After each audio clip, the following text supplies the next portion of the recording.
12월 18일 오늘 만나 성경 말씀은 말라기 3장 1절에서 5절 말씀입니다. 내가 나의 특사를 보내겠다. 그가 나의 갈 길을 닦을 것이다. 너희가 오랫동안 기다린 주가 문득 자기의 궁궐에 이를 것이다. 너희가 오랫동안 기다린 그 언약의 특사가 이를 것이다. 나 만군의 주가 말한다. 그러나 그가 이르는 날에 누가 견디어내며 그가 나타나는 때에 누가 살아남겠느냐. 그는 금과 은을 연단하는 불과 같을 것이며 표백하는 잿물과 같을 것이다. 그는 은을 정련하여 깨끗하게 하는 정련공처럼 자리를 잡고 앉아서 레위 자손을 깨끗하게 할 것이다. 금속 정련공이 은과 금을 정련하듯이 그가 그들을 깨끗하게 하면 그 레위 자손이 나 주에게 올바른 제물을 드리게 될 것이다.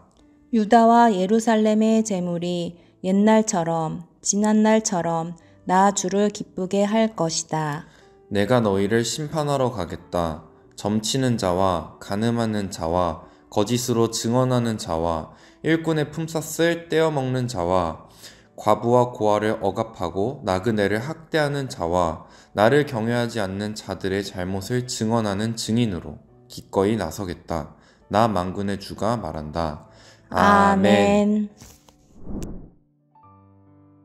오늘 만나러 만나주시는 하나님을 기대합니다. 세상은 하나님을 믿지 않습니다. 하나님의 통치를 인정하지 않습니다. 하나님께서 당신의 뜻을 이루기 위해 역사를 이끌어 가신다는 것도 받아들이지 않습니다. 역사의 종말에 준비되어 있는 하나님의 심판은 더더욱 믿지 않습니다. 하나님의 뜻을 기준으로 삼지 않는 세상이 가장 인정하고 싶지 않은 것은 역사에 대한 심판일 겁니다. 그러나 하나님께서는 재판장이십니다. 심판은 역사의 완성이기도 합니다. 하나님께서는 언약 백성에 대해 무조건하고 편들어 주시지 않습니다. 예배 공동체로 부름받은 언약 백성이 드리는 위선적인 예배와 죄악에 대해서도 마찬가지로 심판하십니다. 억울하게 고통당하는 이들을 위해서는 한없는 사랑으로 편들어 주시는 변론인이십니다. 하지만 입으로 하나님을 찬양하지만 실제 삶에서는 약자들을 늑탈하고 범죄하는 당신의 백성에 대해서는 그 죄를 따져 기소하는 검사가 되시곤 합니다. 하나님께서는 바벨론 포로에서 돌아온 유다 공동체에게 먼저 언약의 특사를 보내주십니다. 하나님의 뜻을 전하는 언약의 특사는 금과 은을 연단하는 불이나 표백하는 잿물과 같아서 성전 업무를 담당하는 레위 자손부터 정결케 하는 사명을 수행합니다. 그래야 유다 백성들이 올바른 제물을 드리며 하나님을 참으로 예배할 수 있기 때문입니다. 영적 지도자들이 얼마나 중요한지를 보여주시는 대목이기도 합니다. 지도자들이 얼룩져 있으면 공동체도 부정해지기 때문입니다. 어디 영적 지도자뿐이겠습니까? 하나님으로부터 일정 권위를 위임받은 사회 지도자들도 얼마나 중요한지 모릅니다. 반헌법적인 비상계엄 이후 온 나라가 탄핵 정국 속으로 빨려 들어가 있습니다. 정치는 물론이고 경제와 외교 안보 영역에도 심각한 고통을 겪고 있습니다.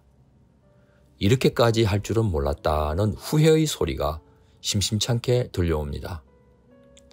하나님과 공동체에게 합당한 지도자를 세우는 것이 얼마나 중요한지 뼛속 깊이 와닿는 요즘입니다.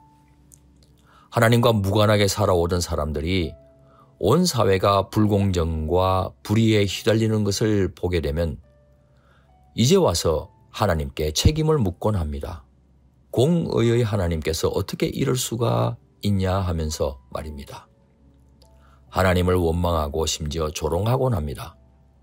하나님은 악인들에 대해서도 선대하며 그 악행마저 방치하고 침묵하는 신이 아닌가라고 말입니다. 하지만 공의의 하나님께서는 때가 임하면 어김없이 심판하십니다. 가장 완벽한 때를 기다리고 계실 뿐입니다.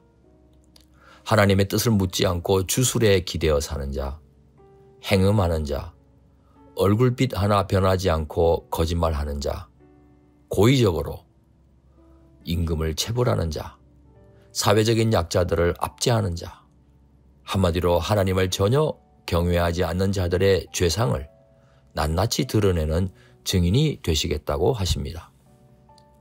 선민이 바치는 11조와 헌물은 하나님께서 친히 기업이 되어주시겠다고 하신 제사장들이나 레위인들에게 돌리는 것 외에도 고아나 과부 또는 나그네와 같은 사회적인 약자들을 돌보는 데 사용해야 했습니다.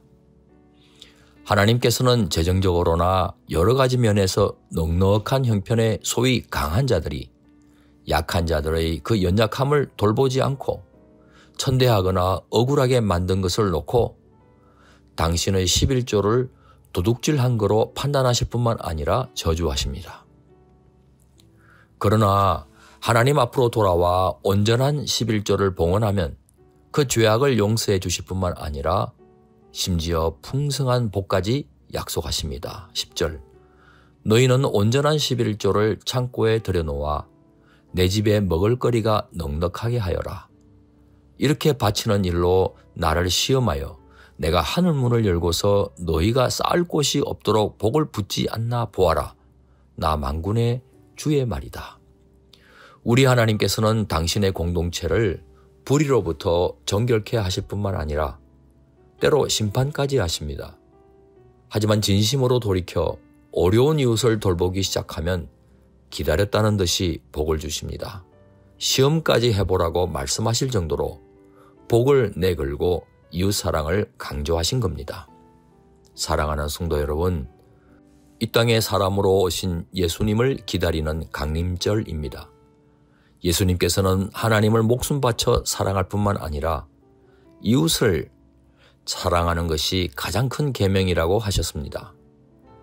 제자들에게는 사랑의 새 계명이라 하시면서 서로 사랑할 것을 당부하셨습니다.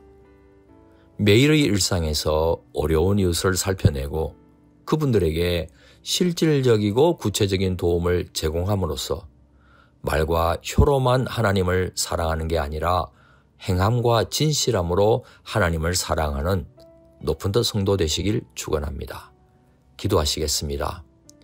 공의와 사랑의 하나님, 우리를 깨끗하면서도 따뜻한 백성으로 빚어가기 원하시는 줄 압니다. 세속에 물들지 않는 참된 경건은 사회적인 약자들을 돌보는 데 있다고 하신 말씀을 기억합니다. 어려운 이웃들을 살펴내고 힘써 돕겠습니다.